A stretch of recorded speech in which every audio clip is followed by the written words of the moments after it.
The burgundy dress still hung near the back of my closet, a shade deeper now with age. But its silk folds held memories too heavy to ignore. I hadn't touched it in nearly 2 years yet. Today my fingers reached for it instinctively, brushing over the seams, like tracing the outline of an old scar. I wore it to Belle's high school graduation, standing beside her as she clutched her diploma, cheeks flushed with pride.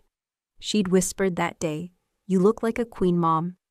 I wore it again when she landed her first marketing job in Chicago, when she insisted I sit at the head of the table like the guest of honor.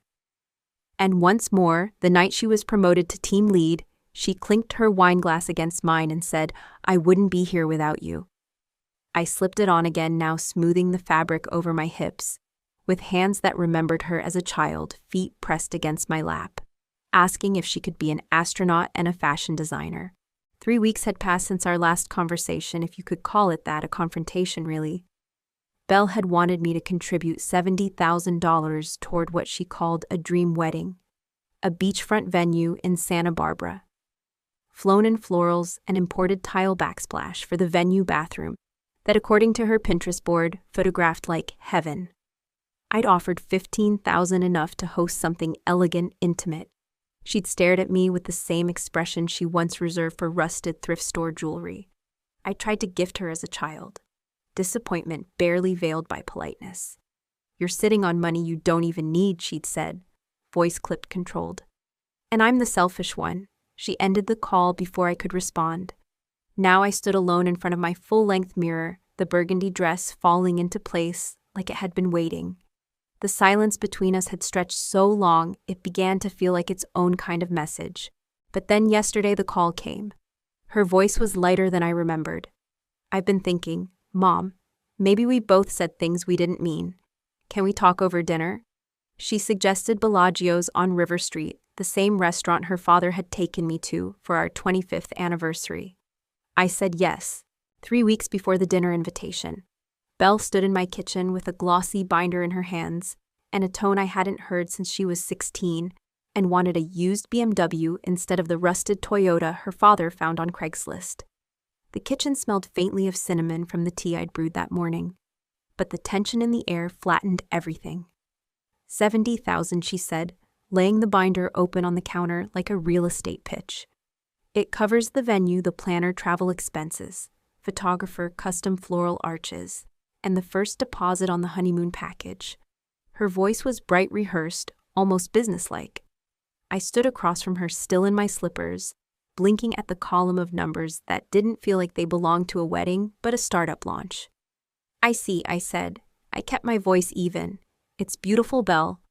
But $70,000 it's a great deal of money." She smiled, wide and false. "You have it." "I do," I admitted, "because your father worked 30 years and died thinking that money would make my retirement safe. Because I clipped coupons for half my life and drove the same car for 12 years. Not so I could pretend I'm a silent partner in your wedding." Her expression flickered. "So that's a no." "I'll give you 15, I said. "It's what I gave your cousin when she got married. It's fair, it's generous." She snapped the binder shut. 15 won't cover the lighting. Do you even know what an event like this takes?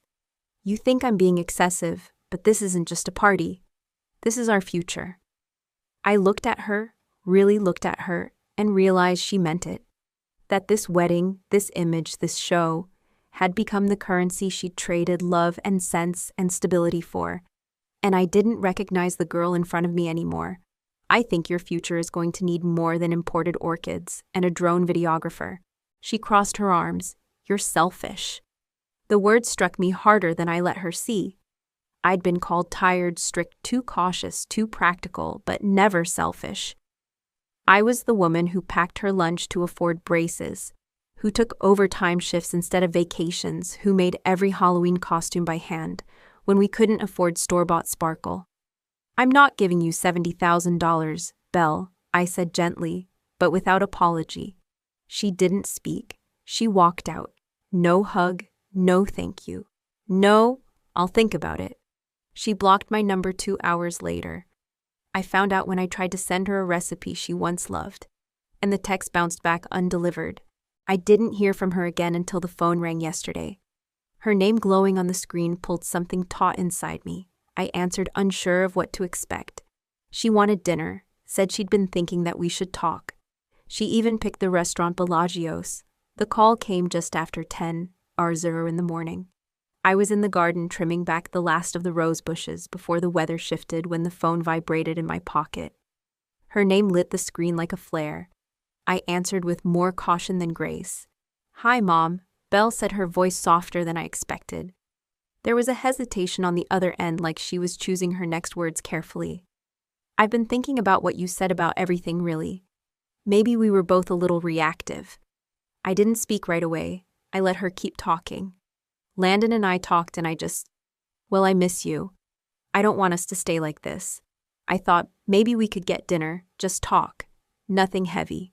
It would have been easier if she had sounded cold or demanding.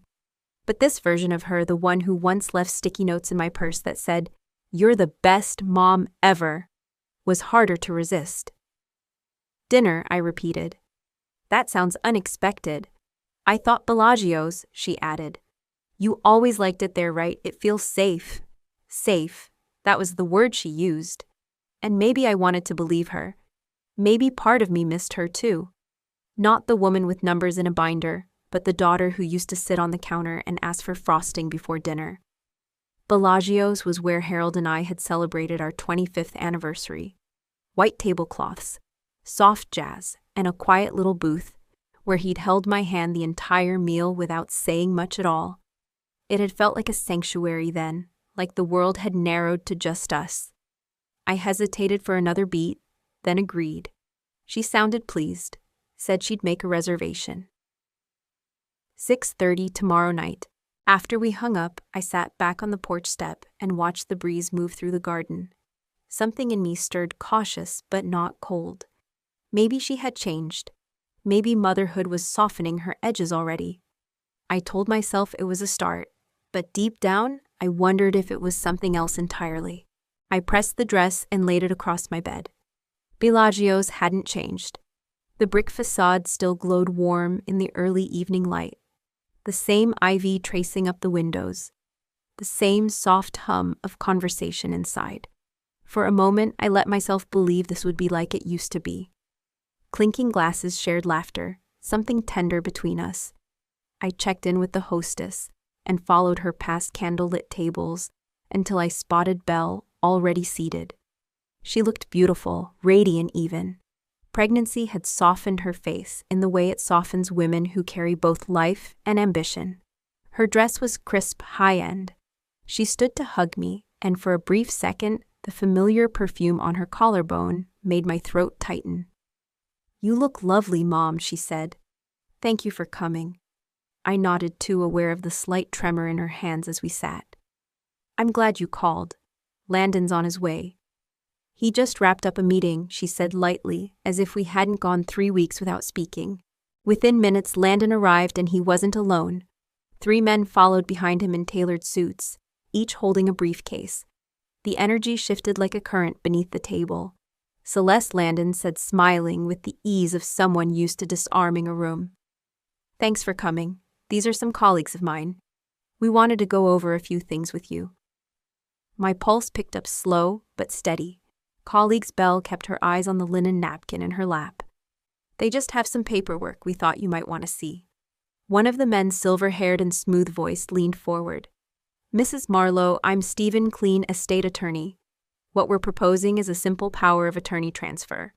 For your convenience, it would allow Landon and Belle to help manage your affairs should the need arise." I looked at them all then, at my daughter. "The need? I'm 62, not 85. "Of course," Landon said quickly, "but it's just practical. With everything going on, the baby coming, and you living alone, we thought I held up a hand."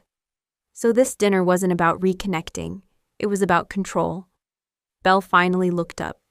Her eyes didn't waver. "You've been under a lot of stress, Mom. Forgetting things, getting overwhelmed. We just want to make sure the baby grows up in a stable environment by taking over my accounts. My home." Stephen slid a manila envelope across the table. "All it requires is your signature. Just here and here." I didn't open it. I didn't need to. "And if I don't," I asked. Belle's voice was low. Then you won't be part of this baby's life. The clatter of silverware and muted jazz faded. All I could hear was the sound of something tearing quietly in my chest. I reached for my purse fingers steady.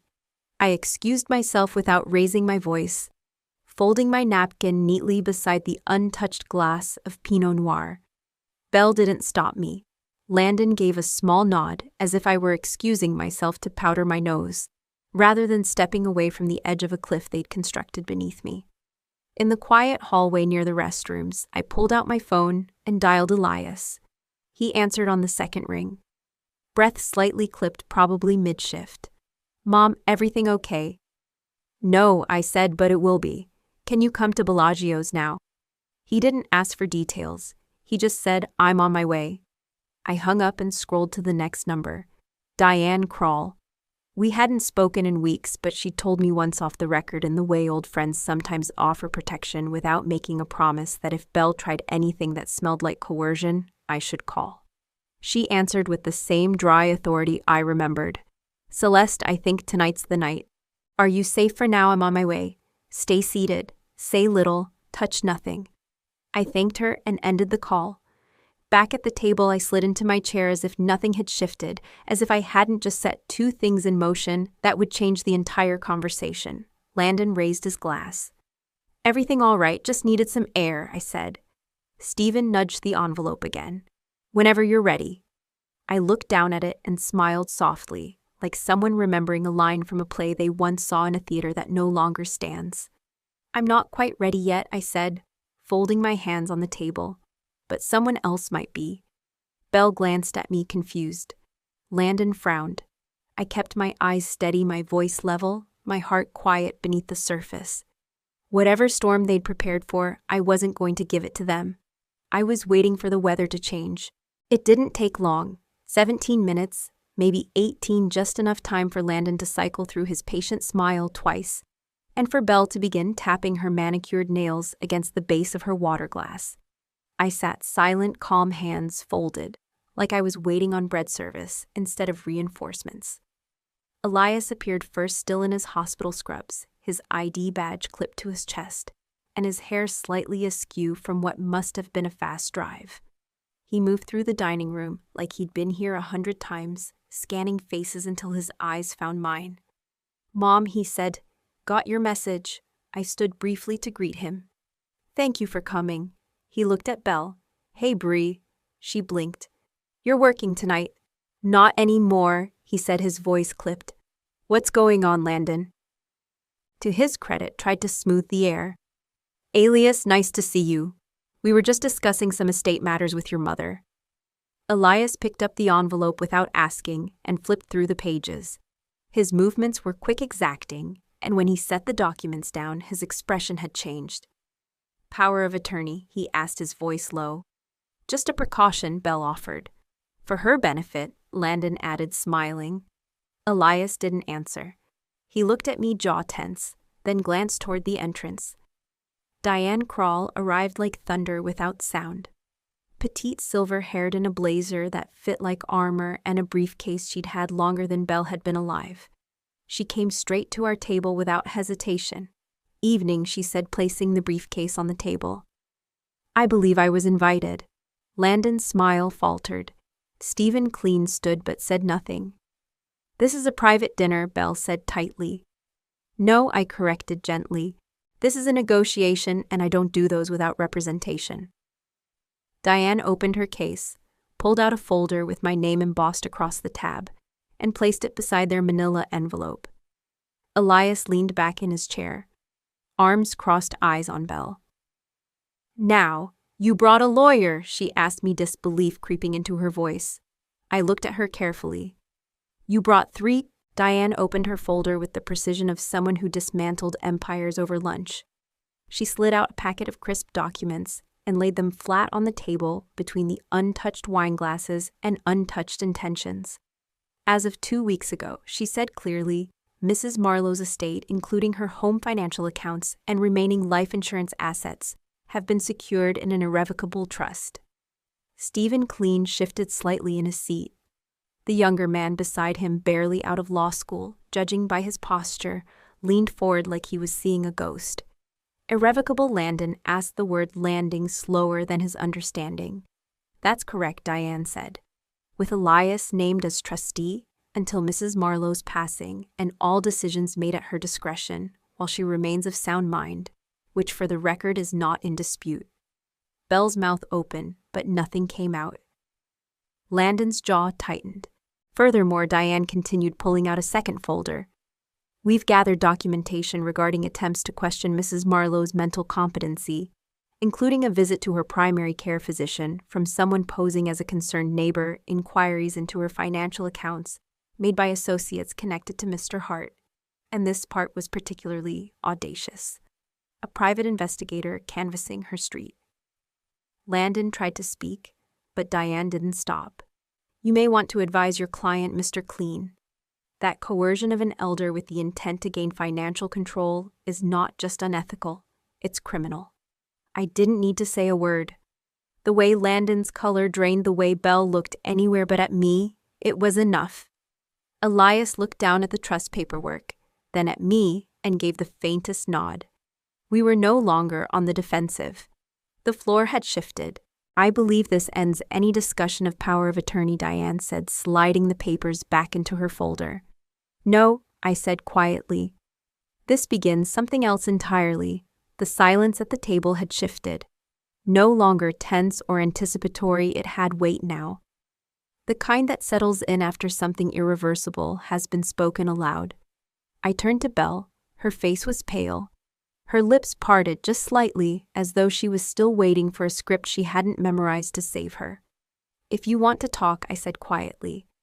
Really talk, not about money or documents or access, but about what's left between us.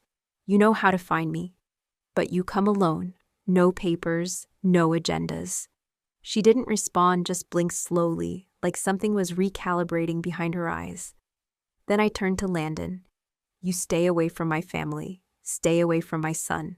Stay away from my house. I won't ask again. He started to protest, some mix of outrage and spin catching in his throat, but I didn't stay to hear it. I stood, and Diane stood with me. Elias was already collecting his coat, slipping the trust papers into his bag like a surgeon securing a wound. We walked past the white tablecloths and flickering candlelight without a backward glance. The maître offered me a tight, understanding nod. I gave it back. Outside, the evening air felt sharper, cleaner, like the weight I'd carried inside had stayed behind on the linen napkin I'd folded so carefully beside an untouched plate. Diane murmured something about following up tomorrow. Elias took my elbow without asking. We walked down River Street together, the lights of Bellagio's fading behind us. The quiet footsteps of my son beside me, the only sound I needed. The ache in my chest had dulled, now replaced by something solid, something that held. The days after Bellagio's passed quietly, but not hollow. For the first time in months, I woke without the tightness in my chest. I still made my morning tea, still walked the garden path out back. But there was something new in the air, a stillness that wasn't emptiness but space. June moved in next door a week later, widowed like me. A few years older, sharp-eyed and uninterested in small talk. Unless it mattered, we met over a shared garbage bin and ended up talking on my porch for 2 hours. It didn't take long before we fell into rhythm. Morning coffee, late afternoon check-in, stories shared in pieces, then whole pages. She didn't ask about Belle. She let me bring it up when I was ready. I started volunteering with a local support group for older adults facing financial manipulation. The first night I spoke, I told them my story without trembling. They listened, and some nodded in that quiet, knowing way people do when their own pain is being translated aloud. Helping them helped me. Each session felt like laying another brick under my feet. I wasn't who I was before, but I was becoming someone worth knowing again. Elias called one evening just as I was setting down a plate of warm cornbread June had left on my porch. His voice was even but softer than usual. She had the baby, he said. 7LB2 Oz, a girl.